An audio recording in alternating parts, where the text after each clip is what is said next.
नमस्कार। ग्रहों की गोचरीय स्थिति पर रेगुलर वीडियो पाने के लिए साप्ताहिक राशिफल, मासिक राशिफल, त्रैमासिक राशिफल और ग्रहों के बाकी गोचर पर भी रेगुलर अपडेट्स पाने के लिए, जिसके हिसाब से आप अपने जीवन में थोड़ी गाइडेंस प्राप्त कर सकें, इसके लिए मेरे चैनल को अवश्य सब्सक्राइब करें। जिन लोगों ने सब्सक्राइब कर रखा है वो ऑल ये जो नोटिफिकेशन सेटिंग होती है इसको क्लिक करें, क्योंकि कभी कभी कुछ लोग बोलते हैं उनको नोटिफिकेशन नहीं मिलती। आशा करता हूँ चैनल को सब्सक्राइब करेंगे और रेगुलर वीडियोस अवश्य आप देखेंगे। नमस्कार। ओम गणेशाय नमः। ओम नमः शिवाय। मैं निखिल ज्योतिषाचार्य आप सभी का मेरे चैनल पर पुनः स्वागत करता हूँ। आशा करता हूँ कि आप सभी स्वस्थ होंगे। महादेव की कृपा आप सभी पर सदैव बनी रहे। ये वीडियो कुंभ यानी कि एक्वेरियस के लिए बहुत विशेष है, क्योंकि यह वीडियो है 20 अप्रैल से 26 अप्रैल 2026 के साप्ताहिक राशिफल के बारे में। कैसा रहेगा आने वाला सप्ताह कुंभ के लिए। जो मेरा साप्ताहिक राशिफल होता है वो प्रमुखतः चंद्रमा और उनकी गति पे आधारित होता है। चंद्रमा एक बहुत विशेष ग्रह है। चंद्रमा की विशेषताएं बहुत हैं, लेकिन जब हम साप्ताहिक राशिफल की बात करते हैं तो पहला तो उनकी तेज़ गति, फिर उनका मन का कारक होना, और फिर उनकी एक क्वालिटी कि वह जिस भी भाव राशि ग्रह आदि के साथ संबंध संपर्क साधते हैं अपने गोचर में, उनको बहुत ही एक्टिवेट कर देते हैं। इन सभी कारणों से चंद्रमा का जो गोचर होता है वो बहुत विशेष बन जाता है। चंद्रमा के गोचर के कारण हमारे मन मस्तिष्क, विचार, स्वभाव, सोचने के तौर तरीके, दृष्टिकोण, हर चीज़ पर डायरेक्ट इम्पैक्ट पड़ता है। उसको समझने के लिए साप्ताहिक राशिफल बहुत विशेष होता है। इस अंधकारमय जीवन में ज्योतिष एक मात्र विद्या है जो हमें थोड़ा सा सहारा देती है, गाइड करती है। भले ही राशिफल बहुत ही सामान्य आधार पर दिए जाएं, लेकिन एक जनरल गाइडेंस के लिए बहुत उपयोगी होते हैं। यदि आपकी लग्न राशि या आपकी चंद्र राशि कुंभ है, एक्वेरियस है, दोनों ही गाइडेंस के लिए इस राशिफल को देख सकते हैं। जहाँ से सूट और रिलेट आपको ज़्यादा करता है वहाँ से इसको आप देखिए। व्यक्तिगत तौर पे मेरा मानना है कि लग्न से देखेंगे तो अच्छा है। इनकेस नहीं पता है आपको अपनी लग्न राशि, तो आप अपनी चंद्र राशि से भी इसको देख सकते हैं। शुरू करते हैं इस अत्यंत महत्वपूर्ण राशिफल का। चंद्रमा आपके चौथे भाव यानी कि वृषभ में आ जाएंगे। ये होगा, बल्कि ऑलरेडी 20 अप्रैल को यहीं पे होंगे और 21 अप्रैल दिन के 1 बजे तक यहीं पे गोचर करेंगे। चंद्रमा का चौथे घर में आना एक प्रकार से मिश्रित माना जाता है, बहुत अच्छा नहीं माना जाता, लेकिन यहाँ पे क्योंकि वो उच्च के हो रहे हैं और स्वराशि के शुक्र के साथ बैठे तो उतना बुरा नहीं होगा। लेकिन कारको भावना शायद दोष लगता है, इसलिए थोड़ा नेगेटिव प्रभाव आता है। पहले अच्छी चीज़ों की बात करते हैं। छठे घर के स्वामी चौथे घर में है। कोई लीगल केस अटक रहा था प्रॉपर्टी का, वो पूर्ण हो सकता है। घर में कोई वाद विवाद उत्पन्न हुआ था, उसको थोड़ा सुलझाया जा सकता है, क्योंकि शुक्र भी यहीं पे है। अकेले चंद्रमा होते तो मैं नहीं कहता। घर में रेनोवेशन स्टार्ट कराने, कोई प्रॉपर्टी लेनी है, कोई वाहन का, आपकी गाड़ी है, आपका कुछ बाइक है, उसमें आपको जो भी बदलाव कराते हैं, मॉडिफिकेशन जो करवाते हैं, वो स्टार्ट करवाना है। चंद्रमा शुक्र साथ में है, यानी कि महालक्ष्मी योग भी इसको कहीं किया गया, तो घर में पैसा आ सकता है। आपकी माता जी काम करते तो उनको पैसा मिल सकता है। तो सारी ही चीज़ें बहुत अच्छी दिख रही हैं, लेकिन क्योंकि कारको भावना शायद दोष तो है, तो कभी कभी ना व्यक्ति यहाँ पे उत्साह में बहुत कुछ खरीद लेता है, बहुत पैसा खर्च कर देता है। तो उस चीज़ से बचिएगा और किसी को फॉर ग्रांटेड मत लीजिएगा, क्योंकि यहाँ पे एक प्रॉब्लम दिख रही है, आप लोगों को फॉर ग्रांटेड लेंगे और वही चीज़ आपको दिक्कत देगी। शनि का प्रभाव है तो विष दोष भी है, और कारको भावना शायद दोष, तो इमोशनल वल्नरेबिलिटी रहती है। कभी कभी ना व्यक्ति थोड़ा सा ज़्यादा इमोशनल हो जाता है। किसी की बातों को ना मन से ना लगाएं इस टाइम पे, नवांश कुंडली। आपने कोई कमिटमेंट किसी को दी हुई है, उसको पूर्ण कीजिए। दशांश कुंडली, कार्य क्षेत्र में बहुत डिसाइसिव होकर काम कीजिएगा। बिजनेस की जहाँ तक बात है, भाग्य का बहुत साथ मिलेगा। लव लाइफ प्लान बनाइए, साथ में बैठकर बातचीत कीजिए। जहाँ तक वैवाहिक जीवन की बात है, चीज़ों को ठीक करने का प्रयास कीजिए। प्रयास कीजिए कि आप दोनों के बीच में जो प्रॉब्लम्स है ना, उनको ठीक किया जाए। स्टूडेंट्स, डिस्ट्रैक्शंस बहुत दिख रही हैं, कहीं ना कहीं मन बहुत विचलित आपका हो जाता है। सेहत की जहाँ तक बात है, गले के रोग, डेंटल प्रॉब्लम्स और कफ रोग, ब्रीदिंग इश्यूज, इनको है दिक्कत बढ़ेगी। सर्वाष्टक में आपका 12वां घर बली है। ये अपने आप में अंकित कर रहा है कि इमोशनल बहाव रहेगा, तो अपने इमोशंस पर नियंत्रण रखिएगा। बहुत ज़्यादा खुश करने के लिए किसी को यहाँ पे कुछ मत बोलिएगा। 21 तारीख दिन के 1 बजे चंद्रमा आ जाएंगे मिथुन में, यानी कि जमेनाई पंचम भाव, और 23 तारीख शाम के 4 तक यहीं पड़ेंगे। चंद्रमा का पंचम भाव में आना काफ़ी अच्छा बनाता है। यहाँ पे सॉरी शुक्र नहीं चंद्रमा है, चंद्रमा का पंचम भाव में आना काफ़ी अच्छा माना जाता है। गजकेसरी योग बन रहा है यहाँ पे, बहुत अच्छा श्रेष्ठ योग बनता है ये पंचम में, तो क्रिएटिविटी आइडियाज़ के लिए बहुत अच्छा। और राहु का प्रभाव भी है।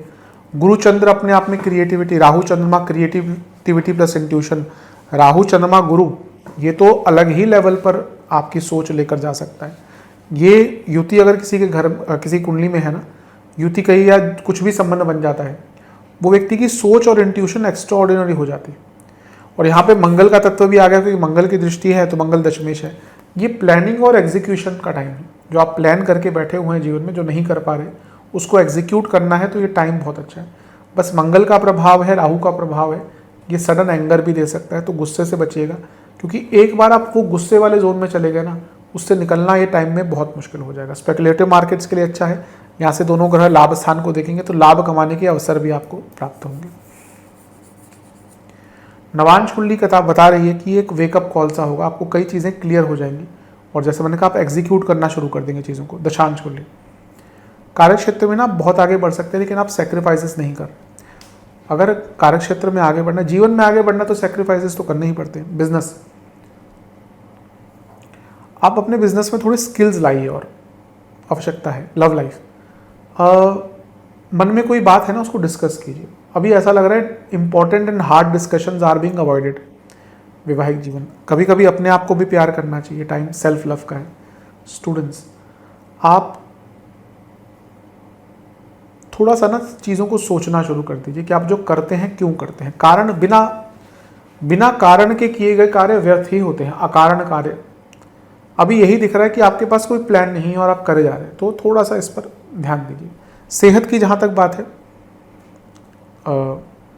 बीपी, गले की प्रॉब्लम, इंडाइजेशन तंग करेगा। सर्वाष्टक में आपका 12वां घर बली है। खर्चे थोड़े से बढ़ सकते हैं इस टाइम पे। 23 तारीख कर्क में आ जाएंगे चंद्रमा, यानी कि छठे घर में शाम के 4 बजे, और 25 तारीख रात के 9 बजे तक यहीं पड़ेंगे। चंद्रमा का पंचम भाव में छठे घर में आना, 6th हाउस में आना मिश्रित माना जाता है। यहाँ पे विपरीत राजयोग बना रहे हैं, तो ये अच्छा है। हाँ, ये एक अच्छी चीज़ है। चंद्रमा पर किसी भी ग्रह का प्रभाव नहीं रहेगा, दृष्टि नहीं है, साथ में कोई नहीं बैठा। अच्छी चीज़ें हैं कि कोई आपका लीगल काम, कोई एडमिनिस्ट्रेटिव कार्य अटक रहा था, वो पूर्ण हो सकता है। गति मिलती है जब भी चंद्रमा छठे घर में अच्छी स्थिति में आते हैं। लेकिन व्यर्थ की चिंताएं इतनी भरपूर हो जाएंगी ना, आप परेशान हो जाएंगे। कभी कभी होता है कि हम ऐसी कोई सोच पकड़ के बैठ जाते हैं जिसका हमारे से कोई लेना देना ही नहीं, लेकिन वो फिर उस सोच के दायरे से हम निकल नहीं पाते। वो चक्रव्यूह की तरह उसमें फंस के रह जाते हैं। वैसा ही चक्रव्यूह यहाँ पे रहेगा। व्यर्थ की चिंताओं से अपने आप को दूर रखिएगा जितना हो सके। जहाँ तक नवांश कुंडली बता रही है कि थोड़ा सा ना अपने प्रॉब्लम्स को, अपनी इनसिक्योरिटीज़ को समझने की कोशिश कीजिए। अभी लगता है कि आप अपनी इनसिक्योरिटीज से भाग रहे हैं, कब तक भागेंगे। दशांश कुंडली, जॉब चेंज का विचार कर रहे हैं तो चीज़ें आगे बढ़ सकती हैं। लव, बिजनेस में अपनी गलतियों को समझने का मौका मिलेगा और ठीक करने का भी। लव लाइफ, मेरे हिसाब से मन में अगर कोई दुविधा है ना रिलेशनशिप में, उसको बैठकर ठीक कर लीजिए, क्लियर कर लीजिए। वैवाहिक जीवन, प्रयास कीजिए कि दोनों में से ना कोई एक व्यक्ति थोड़ा अथॉरिटी दिखाए या कोई डिसीजन ले। अभी लगता है कि कोई भी डिसीजन होता है, पर्टिकुलर नहीं बोलूँगा, दोनों में ही कन्फ्यूजन रहती है। कोई ना कोई एक व्यक्ति होना चाहिए जो कुछ एरिया में आगे हो, कोई दूसरा कुछ एरिया में आगे हो। क्योंकि अभी लग रहा है कि एक बिना किसी आधार के चीज़ें आगे बढ़ रही हैं। तो अगर कुछ लेट्स से कि अगर कोई एरोप्लेन है जिसमें पायलट ही नहीं है तो क्रैश ही होगा। तो कहीं ना कहीं रास्ता दिखाने के लिए दोनों में से किसी को स्टैंड लेना पड़ेगा। स्टूडेंट्स, इन्जॉय कीजिए इस टाइम को। अगर कोई पेपर वगैरह नहीं आ रहा, थोड़ा अपने जीवन को इन्जॉय कीजिए, कुछ पार्टी वार्टी कीजिए, जो भी आपको सही लगता है, ढंग की पार्टी, जो भी आपको सही लगता है। क्योंकि आजकल बोलना कि पार्टी वार्टी करिए, चीज़ें बच्चे अलग डायरेक्शन में ले जाते हैं। तो एक सरल प्रकार से अपने जीवन को, जैसे भी आपको ठीक लगता है कि आपके मेंटल हेल्थ, फिजिकल हेल्थ उससे अफेक्ट ना हो, उस प्रकार से अपने जीवन में एक्स्ट्रा करिकुलर कुछ सोशल लाइफ बट अपने दोस्तों के साथ व्यतीत कीजिए टाइम। सेहत की जहाँ तक बात है, बीपी की प्रॉब्लम पूरे हफ्ते दिख रही है, इंडाइजेशन और एंजाइटी। सर्वाष्टक में आपका 12वां घर बलिए। कुछ विदेश के काम अटक रहे थे, पूर्ण हो सकते हैं। 25 तारीख रात के 9 बजे चंद्रमा आ जाएंगे सप्तम में, यानी कि सिंह में केतु के साथ, और सप्ताह के अंत तक यहीं पर रहेंगे। चंद्रमा का सप्तम में आना एक प्रकार से बहुत अच्छा, क्या बुरा नहीं माना था, न्यूट्रल इसको कहते हैं। ये अगर हम देखें तो आपका ग्रहण दोष भी लगता है। अपनी इमेज को लेकर थोड़ा ध्यान देगा। कुछ लोग झूठे आरोप लगाने की कोशिश यहाँ पे आप पे कर सकते हैं। सिंह में है चंद्रमा और सप्तम में है, तो व्यक्ति कभी ना बहुत अतीत में चले जाता है और उसको लगता है कि मैंने ये गलत कर दिया, वो गलत कर दिया। इन चीज़ों से जितना दूर रहेंगे उतना आपके लिए अच्छा है। हाँ, ये है कि ये समय को आप उपयोग कर सकते हैं अपने जीवन में आ रही, जो आपका बैलेंस जीवन में से चला गया ना, कि आप चीज़ों को नहीं समझ पा रहे, उनको दूर करने के लिए बहुत अच्छा टाइम है। उन प्रॉब्लम्स को दूर करने के लिए, अपने अंदर झांकने के लिए कि भाई आप क्या कर रहे हैं, क्या नहीं कर रहे हैं, बहुत अच्छा टाइम है। नवांश कुंडली, आप थोड़ा सा ना फोकस बनाइए अपने जीवन पर। अभी लगता है कि आप दूसरों को खुश करने के चक्कर में अपने आप को भूलते जा रहे हैं। दशांश कुंडली, कार्य क्षेत्र में प्रयास कीजिए कि आप इन्वॉल्व रहें। बिजनेस, आपको अपने बिजनेस में ना मार्केटिंग और टेक्नोलॉजी दोनों का उपयोग करना पड़ेगा। लव लाइफ, अपनी कमियों को मानिए और जो वल्नरेबिलिटीज़ होती है ना रिलेशनशिप में, उनको एक्सेप्ट कीजिए। होता है, emotions are not very simple. Vulnerability होती है, इनसिक्योरिटीज़ होती है, इनकन्सिस्टेंसी होती है।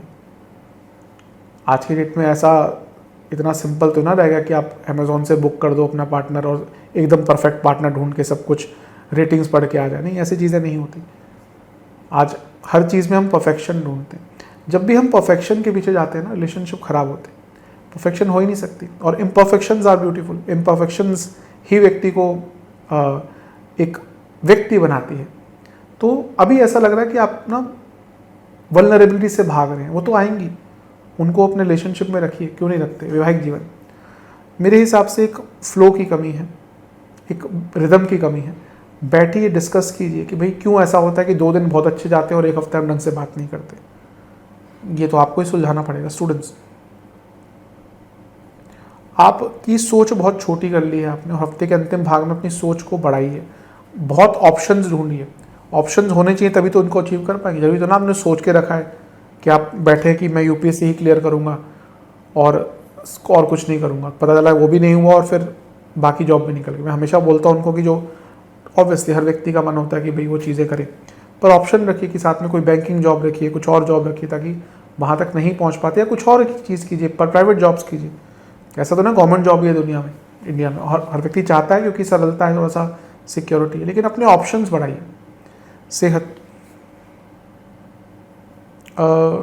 जिनको नींद की प्रॉब्लम है उनकी दिक्कत बढ़ेगी। गॉल ब्लैडर आदि की दिक्कत है, लिवर के इश्यूज़ हैं, उनकी प्रॉब्लम बढ़ सकती है। सर्वाष्टक में आपका 12वां घर ही बली है। थोड़ा इनसिक्योरिटीज़ रहेंगी हफ्ते के अंतिम भाग में। उपाय के स्वरूप में शनि चालीसा का 2 बार पाठ करके शनिदेव को 2 सरसों के तेल के दिए अर्पण कीजिएगा। आशा करता हूँ वीडियो काम आएगा। चैनल पर नए सब्सक्राइब कीजिए, वीडियो को लाइक कीजिए। मिलता हूँ अगली वीडियो में, तब तक के लिए ओम नमः शिवाय।